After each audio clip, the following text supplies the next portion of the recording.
مفاجأة للاعب أكرم توفيق لاعب الأهلي. ولكن قبل أن نبدأ الفيديو من فضلك ادعمنا بلايك واشترك في قناتنا ليصلك كل جديد.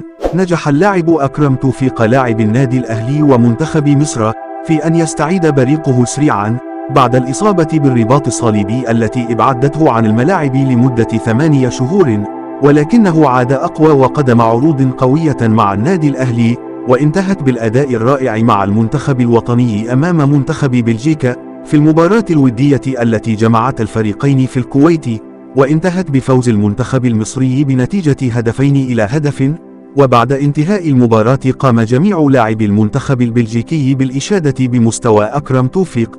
ومستوى أكرم توفيق في مباراة بلجيكا يعد استمرار في الطريق على خطى ثابتة للمستوى الجيد الذي يقدمه اللاعب الفترة الماضية، وتحوله إلى أحد مفاتيح اللعب مع النادي الأهلي ومنتخب مصر.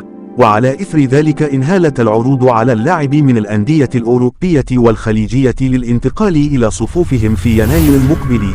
وأول الأندية الأوروبية التي تقدمت بعرض رسمي للحصول على خدمات اللاعب أكرم توفيق هو نادي نيس الفرنسي الذي يريد انضمام اللاعب إلى صفوفه في انتقالة يناير القادم. في النهاية لو أعجبك الفيديو اشترك في قناتنا ليصلك كل جديد.